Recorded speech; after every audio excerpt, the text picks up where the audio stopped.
गौर से देखिए इस व्यक्ति को। ये व्यक्ति एक लकड़ी के गोदाम में चपरासी का काम करता था और इतना गरीब था, उसी गोदाम में परिवार के साथ रहता भी था। लेकिन एंटरप्रेन्योरशिप का कमाल देखिए, इस व्यक्ति ने एक ऐसी कंपनी खड़ी की जिसकी सेल 10,000 करोड़ से ज्यादा की सेल सालाना होती है। ये हर दिन 29 करोड़ का माल और हर घंटे 1 करोड़ की सेल करता है। इनकी कंपनी की वैल्यूएशन है 1,28,000 करोड़। इनकी पर्सनल वैल्यूएशन है 90,000 करोड़। मार्केट में एक तरफा मोनोपोली है, 70% बाजार पे कब्जा है और इन्होंने खुद ही अमीर नहीं हुए, इन्होंने कईयों को अमीर बना दिया। अगर 1998 में, आज के 25 साल पहले आपने इनकी कंपनी में 1 लाख रुपए का इन्वेस्ट किया होता तो आज उसकी नेटवर्थ है 4 करोड़ रुपए। इन व्यक्ति का नाम है बलवंत राय पारेख और जो कंपनी इन्होंने खड़ी की उसका नाम है पिडिलाइट इंडस्ट्री। ये कंपनी फेविकॉल बनाती है और इसका काम है चिपकाना। हर चीज चिपकाती है, कागज भी चिपकाती है, फर्नीचर भी चिपकाती है, सीमेंट में टाइल का काम हो या छत पे वाटर प्रूफिंग का, सब काम चिपकाती है।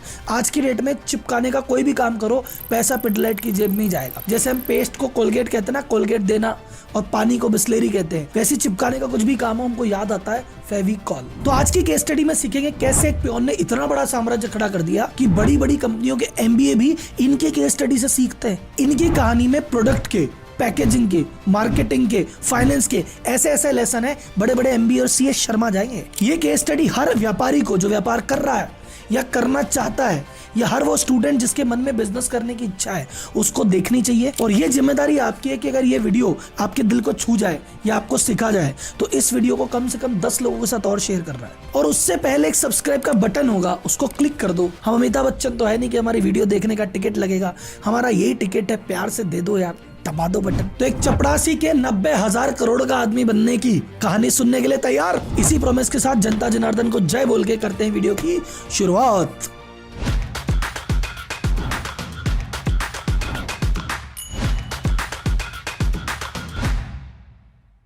अब कहानी की शुरुआत करते हैं शुरू से। सबसे पहले आते हैं प्रोडक्ट पे कि प्रोडक्ट का आइडिया कैसे आया। मैं हमेशा कहता हूं कि भैया देखो, तुमको प्रोडक्ट या सर्विस के लिए ढूंढने जाने की जरूरत नहीं है, अपने आसपास की प्रॉब्लम ढूंढो और जो प्रॉब्लम है उसका सॉल्यूशन हुआ और आपका बिजनेस तैयार। तो बलवंत राय जी ने भी यही किया। बलवंत राय जी एक लकड़ी के व्यापारी के यहाँ पे काम करते थे, चपड़ासी का। तो फर्नीचर का काम है तो गोंद की जरूरत सबको पड़ती थी। वो गोंद जो काम में आता था वो था एनिमल फैट बेस्ड, यानी पशु की चर्बी से बनता था। अब उसको पहले बॉइल करो, फिर उसको ठंडा करो, फिर उसको अप्लाई करो और इस पूरी प्रोसेस में गंदगी की गंदगी और बदबू भयंकर। और कई ऐसे लोग थे जो पशु की चर्बी वाले को हाथ भी नहीं लगाना चाहते थे। अच्छा, इस पूरी प्रोसेस करने में एक कारपेंटर का पूरा दिन चलाया जाया करता था। उसके अलावा एक टेंशन और कि इतनी मुश्किल से, इतनी मेहनत से बन रहा है और फिर भी टिकाऊ नहीं है। बाद में काम में 2-3-4 साल में शिकायतें आने लग जाती थी कि भैया ये हट गया, ये हट गया। उस समय बलवंत जी ने कहा इसका कोई सोल्यूशन मिल जाए तो मजा आ जाए। इन्होंने अपने लेवल पे रिसर्च की, चीजें बनाई। इन्होंने एक प्रोडक्ट ढूंढा कि सिंथेटिक रेजन से कोई एक ऐसा मटेरियल बन सकता है जिसको डायरेक्ट लगा लो, ना गर्म करने की, उबालने की कोई टेंशन ही नहीं है और एनिमल फैट की तुलना में 10 गुना ज्यादा मजबूत। अब ये चीज इन्होंने बनाई और बना के कारीगरों को कहा भैया देखो अप्लाई करो। कारीगरों ने कहा तो फटाफट लग रही है और भैया बहुत मजबूत है, समय भी बच रहा है, बदबू भी नहीं, सड़ान भी नहीं, मजा ही आ गया। और जब इनको मोटिवेशन मिला कि यार मेरे हाथ में प्रोडक्ट लग गया है जिसकी जबरदस्त डिमांड है, तो इन्होंने 1959 में अपनी कंपनी चालू कर दी पारेख डाइकेम नाम से। ये पारेख डाइकेम है, बाद में बनी पारेख डाइकेम लाइट और फिर ये बनी पिडिलाइट। और जो प्रोडक्ट लॉन्च हुआ पहली बार उसका नाम क्या था? फेविकॉल। लेसन नंबर 1, आसपास की प्रॉब्लम ढूंढो, बिजनेस बन जाएगा। और दूसरा, आपका प्रोडक्ट ऑसम होना चाहिए, जो करंट प्रोडक्ट है उसकी तुलना में बेटर होना चाहिए। अब पहली बात है, प्रोडक्ट बन गया, बहुत शानदार, बहुत अच्छा, लेकिन प्रोडक्ट बनाने से क्या होता है? बहुत सारे ऐसे व्यापारी हैं जो शानदार प्रोडक्ट लेके बैठे हैं, जब तक बिकेगा नहीं तो मतलब क्या। तो इन्होंने कहा इसका डिस्ट्रीब्यूशन कैसे करें। तो पहले डिस्ट्रीब्यूशन का सिंपल सा तरीका क्या था कि भैया तुम्हारा प्रोडक्ट है तो प्रोडक्ट को बनाओ, फिर होलसेलर को दे दो, होलसेलर डिस्ट्रीब्यूटर को दे देगा, डिस्ट्रीब्यूटर दुकानदार को दे देगा, दुकानदार से ग्राहक ले जाएगा, पूरी चेन में मार्जिन लगेगा, कोई दिक्कत नहीं है। लेकिन इन्होंने कहा यार, बलवंत राय जी ने, पहली बात सुनो, अपना मार्जिन कम है और बीच में पूरी चेन खा गई तो। और दूसरा, इन्होंने कहा ये तो B2C प्रोडक्ट में चलता है जहां पे ग्राहक डायरेक्ट आके चीज मांगता है। अब इन्होंने कहा ग्राहक तो फर्नीचर मांगता है, आपको तो एक सोफा चाहिए। अब सोफे में कौन सा गोंद लगा, कौन सा गम लगा, उसको तो उससे कोई मतलब ही नहीं है। दूसरा, अगर मान लो कि तुम सोफा बनवा रहे हो, लकड़ी लाओगे, गम लाओगे, तो तुम तो कारपेंटर को बोलते हो कि भाई तू सामान बता क्या क्या लाना है। जो कारपेंटर बोलता है वो सामान लिख के ले आते हैं। तो उन्होंने कहा कि यार चाहे पैसे ग्राहक के लग रहे हो, गम कौन सा काम में लिया जाएगा, डिसीजन कारपेंटर ही लेता है। तो मैं तो नहीं जा रहा इस मॉडल में, मैं तो भाई साहब नहीं जाऊं डिस्ट्रीब्यूटर, नहीं जाऊं होलसेलर, मैं तो सीधा खाती के पास जाता हूँ। तो अपना प्रोडक्ट बना के बोतल में भर के जाके एक एक खाती को समझा के एक एक खाती को डायरेक्ट बेचते थे, और ये उनकी जिंदगी का सबसे बेस्ट डिसीजन था। ये इस पूरे चक्कर में पड़े ही नहीं। अच्छा, आप इस चैनल के अगर रेगुलर फॉलोअर हो, डेली बेसिस पे फॉलो करते हो, तो इस तरह की चीज 2 और लोगों ने की थी, उस पर वीडियो में बना चुका हूँ। मुझे बताओ कौन कौन से हैं।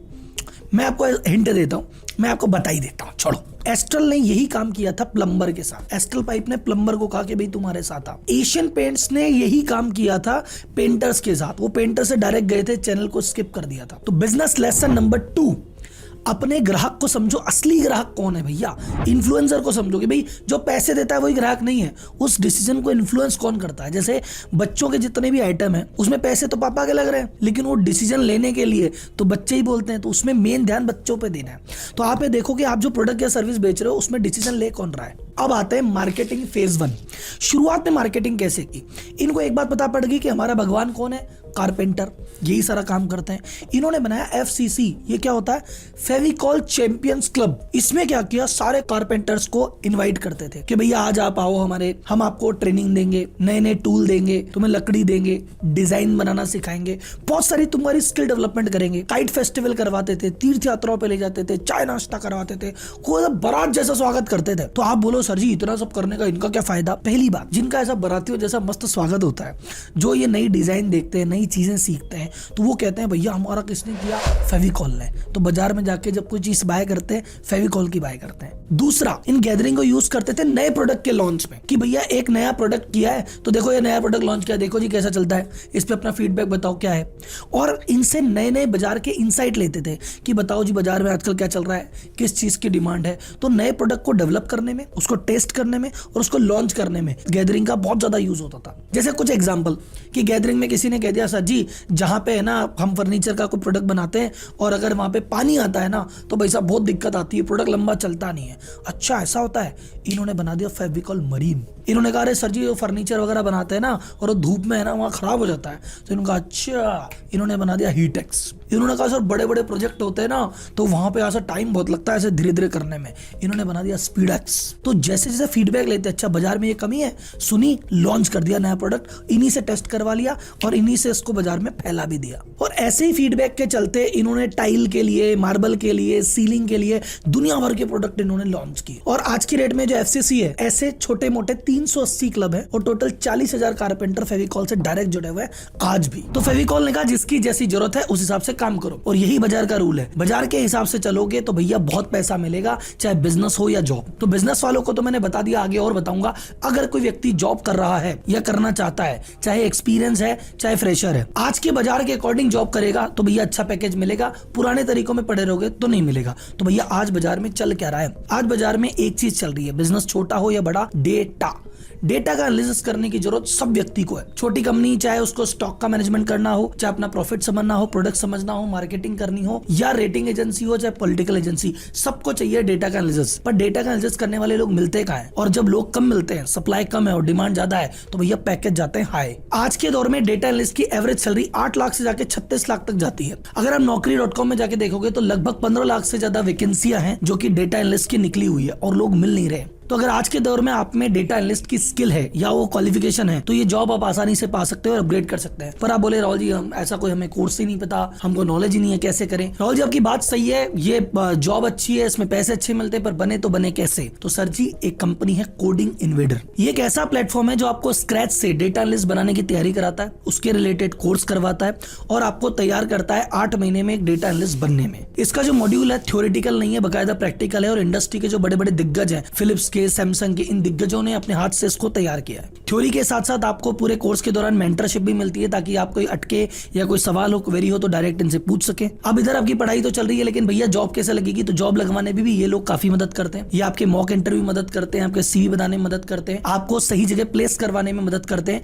इनका अभी तक का जो प्लेसमेंट रेशियो वो है 93%। 20,000 से ज्यादा लोग अभी तक इनके साथ जुड़े हुए हैं और काम कर रहे हैं। तो अगर आपको इस कोर्स से रिलेटेड और जानकारी चाहिए तो नीचे डिस्क्रिप्शन में जाओ, वहां पे एक लिंक है, वहां पर आपको पूरी डिटेल मिल जाएगी। और अगर आपको पूरा रिसर्च करने के बाद आपको लगता है आपके लिए सूटेबल है, आपको करना है, तो भैया RM27 कोड डाल देना, 27% डिस्काउंट में मिल जाएगा। बिजनेस का लेसन नंबर 3 और ये जिंदगी का भी लेसन है। आप अपने कंज्यूमर की मदद करो कि उसकी नॉलेज बढ़े, उसकी इनकम बढ़े, उसका मजा आए, तुमको मजा अपने आप आने लग जाएगा। इन्होंने कहा हमारे कारपेंटर ही भगवान है, कारपेंटर खुश रहेगा, कारपेंटर कमाएगा, कारपेंटर राजी रहेगा, हमारा ब्रांड दौड़ेगा, दौड़ गया। Product done, distribution done, marketing phase done. अब क्या हुआ? एक्सपेंशन। अब इन्होंने एक चीज किया, फेविकॉल बेचेंगे, कितना बेचेंगे? अभी तक तो फर्नीचर में ही काम आ रहा है, ओवर डिपेंडेंसी भी तो हो गई इन पे। एक ही आदमी पे अगर इतनी ज्यादा डिपेंडेंसी है तो वो भी खराब है, क्या करें? बोले अलग अलग एरिया में जाते हैं। तो इन्होंने कहा अलग अलग एरिया में करेंगे और नया नया प्रोडक्ट बनाएंगे, बहुत टाइम लगता है। पहले फीडबैक लो, फिर एक नया प्रोडक्ट पे रिसर्च करो, फिर वो 2-3 बार फेल होकर चीज बनेगी, फिर उसको डिप्लॉय करो। बोले ऐसे कैसे ग्रोथ होगी? ये जो ग्रोथ होती है ना पहली वाली, कि नया सोचो और जीरो से बनाओ, उसको कहते हैं ऑर्गेनिक ग्रोथ। इन्होंने कहा ऑर्गेनिक नहीं करते, इनऑर्गेनिक ग्रोथ करेंगे। मतलब ऑलरेडी जो ब्रांड है ना उसी को खरीद लिया। जैसे एमसील है, वो ब्रांड था महिंद्रा एंड महिंद्रा का, इन्होंने वो ब्रांड खरीद लिया। अब एमसील ब्रांड खरीदा, वो सीलिंग के मार्केट में ऑलरेडी 60% शेयर लेके बैठा था, राजा था, पहले उसको खरीद लिया। फिर उन्होंने कहा टाइल और मार्बल चिपकाने के लिए एक प्रोडक्ट आता है रॉफ, वो खरीद लिया। फिर इन्होंने स्टील में स्टील ग्रिप आता है, बोले वो ले लिया। तो आज की रेट में पिडिलाइट के पास 20 से ज्यादा अलग अलग ब्रांड है, जिसमें इनके बनाए हुए थोड़े बहुत है, मोस्टली खरीदे हुए हैं। और उस खरीदने का फायदा क्या है? सबसे पहली बात, मल्टीपल प्रोडक्ट है, डिपेंडेंसी फेविकॉल पे से हट गई। दूसरी चीज, हर सेक्टर में चले गए तो ग्राहक तो एक ही। अब एक ही ग्राहक है, वो कुछ भी मांगेगा कि भाई तेरे को कुछ भी चिपकाना हो, छत में कुछ काम करना है, फिक्सेट ले जा, हमारा ही है। तेरे को टाइलें चिपकानी है, तू रॉफ ले जा, हमारा ही है। कुछ भी चिपकाना हो तो चिपकाने का एक ही नाम, एक ही पर्यायवाची, फेविकॉल। दूसरा फायदा क्या हुआ? अंदर ही अंदर देखो, कंपटीशन को पनपने नहीं दिया। कंपटीशन कहीं तो पैर रखे, कहीं तो हाथ लगाए, बोले आने नहीं देंगे आसपास। फेविकॉल अपनी कैटेगरी का राजा, सब अपनी अपनी कैटेगरी के राजा, नए आदमी को पैदा ही नहीं होने देते। 70% बाजार पे इकलौता राज है और बाकी 30% में सारे लोग मिलजुल के खा रहे हैं और 70 अकेला मजे ले रहा है। यही स्ट्रेटजी से। अब आता है लेसन नंबर 4 पे, कि अपने ही डोमेन के ज्यादा से ज्यादा प्रोडक्ट ऐड करो। भाई जब तुम्हारा एक कस्टमर है जो तुमसे माल लेता है और तुम पे भरोसा करता है, तुम एक माल बेचते हो, अब वो तो 4 चीजें काम में ले रहा है ना, तो बाकी 3 के लिए कहीं और क्यों भेज रहे हो? वो 3 भी बेचने लग जाओ, अगर तुम्हारे डोमेन की है। क्या मैं ये नहीं कह रहा कपड़े वाले आदमी को कि भाई जूते भी तू बेचने लग जा, लेकिन हाँ कपड़े तुम मेंस के अगर बेचते हो और लगता है कि यार बेल्ट भी निकल जाएगा, अगर यार डीओ भी निकल जाएगा, तो निकालो ना यार। पहले डिस्ट्रीब्यूशन का वो डिसीजन था, वो तो मास्टर स्टॉक था, एक मास्टर स्टॉक इन्होंने और खेला। इन्होंने कहा यार फेविकॉल अपना मस्त बिकता है, पर कौन लेके जाता है? कारपेंटर। और वो कैसे लेके जाते हैं? 5 किलो का, 10 किलो का, 1 किलो का डब्बा। बोले यार छोटे लोग तो हमसे दूर ही रह जाते हैं, और B2B मार्केट है, B2C में तो हम आए नहीं। तो इन्होंने कहा सुनो, 5 किलो 10 किलो के तो डब्बे हैं ही, 5 रुपए 10 रुपए की चीज भी बनाएंगे। तो इन्होंने फेविस्टिक भी बनाई, फेविक्विक भी बनाया। इन्होंने कहा भैया छोटा सा बच्चा जब स्कूल का प्रोजेक्ट कर रहा हो ना, तब भी मेरा चीज काम में ले, क्योंकि वही बच्चा जब बड़ा होगा तो वो मेरा दूसरा प्रोडक्ट काम में लेगा, और जब और बड़ा होगा तो मेरा फेविकॉल का तीसरा प्रोडक्ट काम में लेगा। कुल मिला के उन्होंने अपने प्रोडक्ट को OTC प्रोडक्ट बना दिया। OTC मतलब ओवर द काउंटर प्रोडक्ट, जो कि दुकान पे डायरेक्ट बिक जाता है। जैसे फेविकॉल का कोई भी आइटम आपको जनरल स्टोर पे फेविक्विक मिल जाएगी, फेविस्टिक मिल जाएगी, स्टेशनरी की दुकान में मिल जाएगी, और हर गली कोने नुक्कड़ पे ये लोग पहुंच गए। इसी से आता है लेसन नंबर 5, इसको कहते हैं पैकेजिंग इनोवेशन। तुम्हारे पास माल वही है, तुम अगर अलग अलग पैकेट डाल दोगे ना, तो अलग अलग प्राइस पॉइंट भी कवर हो जाएगा। जैसे मान लो एक चिप का एग्जाम्पल है, दुनिया कहती है हम तो भैया शैम्पू की 1 लीटर की बोतल ही बेचेंगे। उसने कहा भाई 1 लीटर भी है, आधा लीटर भी है, 100 ml भी है, और पाउच में भी 2 रुपए का भी है। तो जैसे 2 रुपए का किया तो वो ऑडियंस भी कवर हो गई। तो तुम्हारा प्रोडक्ट एक ही है, लेकिन पैकेजिंग अलग करोगे तो बहुत सारी टीजी को पकड़ लोगे। अब बात करते हैं मार्केटिंग की दोबारा। वो मार्केटिंग का फेज 1 था, जहां कारपेंटर को पकड़ा था। अब मार्केटिंग B2C आ गई है, जन जन तक पहुंचना है। तो इन्होंने टीवी कमर्शियल चालू किए, और टीवी कमर्शियल क्या थे भाई साहब। आज भी आप बैठ के फेविकॉल के ऐड देखोगे तो देखते रह जाओगे और मुस्कुराओगे भी। वो ऐड सीधा दिल पे लगता था। क्यों भाई साहब? इन्होंने 2-3 चीजों का ध्यान रखा। पहली बात, ये सेलिब्रिटी लेते ही नहीं थे। भले सेलिब्रिटी नहीं लेने, हम तो आम आदमी को लेंगे। और कई बार इनके ऐड में खुद के कारपेंटर्स को काम में लेते थे, ताकि एकदम रियल आदमी लगे, और रियल लोकेशन काम में लेते थे। ऐसा नहीं कि वही सुंदर सा मकान और बढ़िया सा ऐड करे, नहीं भाई, वही खाती की कोई जगह, कोई पुरानी सी जगह है, वहां पे लकड़ी पड़ी है, गंदगी है, धूल है, धूप है, आम आदमी खड़ा है, बाल बिखरे हुए हैं, ऐसा आदमी जो दिल से कनेक्ट करे, हाँ यार तो अपनी कहानी है, अरे ऐसा ही तो होता है। रिलेटिबिलिटी डेवलप की, सेलिब्रिटी का काम में नहीं लिया। दूसरी बात, एड में हंसाया भी, इमोशन से जोड़ा, और एक से एक टैगलाइन। लगता है ये फेविकॉल का कमाल है, टूटेगा नहीं। पकड़े रहना, छोड़ना नहीं। पकड़े रहना। छोड़ना नहीं। तो मार्केटिंग इस तरह से हुई जैसे हम पेस्ट के लिए कहते हैं ना भैया कोलगेट देना, पानी के लिए कहते हैं भैया बिस्लेरी देना, वैसे ही आजकल गम के लिए दुनिया कहती है भैया फेविकॉल देना। इनकी मार्केटिंग ब्रिलियंस इनकी लोगो में भी दिखती है। इनका लोगो क्या है, दो हाथी अपोजिट डायरेक्शन में कुछ खींच रहे हैं, क्या एक लकड़ी का टुकड़ा खींच रहे हैं जो फेविकॉल से बंधा हुआ है, ये बताने के लिए। अच्छा, शुरुआत में जब फेविकॉल बिकता था, फेविकॉल नाम याद नहीं रहता था, तो शुरुआत में कारपेंटर कहते थे वो हाथी वाला देना, हाथी वाला। तो ये हाथी वाले के चक्कर में ब्रांड रिकॉल इन्होंने बहुत अच्छा करवा दिया। लेसन नंबर 6, हमेशा अपने यूजर को याद रखो। यूजर कौन है, काम में कौन लेगा। तुमको चमक दमक या सेलिब्रिटी दिखाने से कोई मतलब नहीं है कि उससे नंबर बढ़ते, कोई नंबर नहीं बढ़ता भाई। तुम्हारे यूजर को जो चीज कनेक्ट करे वो बना दो। एक और बिजनेस में इंपॉर्टेंट चीज जो रह गई कि जब इतना बड़ा बिजनेस ऑपरेशन करता है तो आदमी की सप्लाई चेन का मजबूत होना बहुत जरूरी है। सप्लाई चेन का मतलब कि भैया तुम बेच रहे हो, तुम बना रहे किस चीज से हो ये तो बताओ। हमारी सेल तो 100 करोड़ से 200 करोड़ हो गई, पर जिससे हम माल खरीदते हो मैं दे ही नहीं पा रहा, या जो क्वालिटी हम चाह रहे हैं वो दे ही नहीं रहा। और हम तो बाजार को माल बढ़िया देना चाहते हैं, पर हमारे पास जो क्वालिटी आ रही है वही उग चुक हो गई, तो हम क्या करेंगे। तो ऐसी कंपनियां जो इतने बड़े लेवल पे ऑपरेट करती है, खुद की सप्लाई चेन को भी खुद मैनेज करती है। तो इन्होंने किया बैकवर्ड इंटीग्रेशन। ये जिससे माल खरीदते थे उनका पता नहीं क्या बेचोगे क्या बनाओगे, वो प्लांट ही एक्वायर कर लिया। जैसे आगे ब्रांड एक्वायर कर रहे हैं, पीछे से अपने सप्लायर को भी एक्वायर कर लिया कि भैया ठीक है ये तो हम ही बना लेंगे। तो इनका जो खुद का रॉ मटेरियल लगता है वो भी यही बना रहा है ताकि इनको दिक्कत ना आए। और ग्लोबल लेवल पे 8 से ज्यादा बड़े बड़े इनके प्लांट बने हुए हैं और 30 से ज्यादा सब्सिडरी है इनकी, जो यूएस, सिंगापुर ऐसे देशों में माल सेल करती है। और 500 से ज्यादा प्रोडक्ट हैं जो 70 से ज्यादा देशों में एक्सपोर्ट करते हैं ये। और इन्हीं सब चीजों की वजह से मार्केट में दबदबा इतना है कि फेविकॉल उधारी नहीं देता। सबसे बड़ी दिक्कत रहती है बिजनेसमैन को, अरे भैया उधारी देंगे, उधारी देंगे। इसकी कंपटीशन में जो लोग आए कि अरे फेविकॉल उधारी नहीं देता, हम उधारी दे देंगे। कारपेंटर ने उधारी लेने से मना कर दिया, बोले भाई सुनो कितने का तो माल आएगा, हम अगर बना रहे हैं, मान लो कुर्सी बना रहे हैं, जो कुर्सी बनेगी हमारी 10,000 रुपए की, उसमें ले दे के 150-200 रुपए का तो गम लगता है। और 200 रुपए की चीज तुम 150 में दे दोगे, या ऐसा मान के चलो 200 की चीज 150 में दे दी, 10 दिन की छूट दे दी, उससे हमारे फर्क क्या पड़ेगा। तुम्हारा अगर प्रोडक्ट गंदा निकला तो मेरी तो 10,000 की कुर्सी खराब हो जाएगी। तो मैं 50-60 रुपए नहीं देख रहा, मैं लूंगा तो फेविकॉल ही लूंगा। अगर कोई और आदमी आके इनको कहता है कि भाई फेविकॉल नहीं लेना, हमारे प्रोडक्ट से बना, तो खाती साहब कहता है देखो भैया बना तो दूंगा पर जिम्मेदारी नहीं है। जिम्मेदारी तभी लूंगा जब फेविकॉल काम में आएगा। ये ट्रस्ट है, इस वजह से महंगा भी बिकता है और उधारी भी नहीं देता। तो बिजनेस लेसन नंबर 7, अपनी सप्लाई चेन को भी कंट्रोल करो। और अगर एक बार जगह सफल हो गए तो भैया ग्लोबल एक्सपेंशन की तरफ ध्यान दो। तो ये तो थी पूरी केस स्टडी जिसमें हमने इसके प्रोडक्ट पे बात करी, मार्केटिंग पे बात करी, एक्सपेंशन पे बात करी, इसकी स्ट्रेटजीज पे बात करी। और भी बहुत सारे ऐसे प्रोडक्ट है और बहुत सारी ऐसी केस स्टडी है जो बाहर आने का वेट कर रही है और उसको निकाल के लाएंगे। लेकिन भैया चैनल को कर लो सब्सक्राइब, नहीं तो आप रह जाएंगे। और हाँ, डिस्क्रिप्शन में कोडिंग इन्वेंटर का लिंक चेक करना मत भूलना।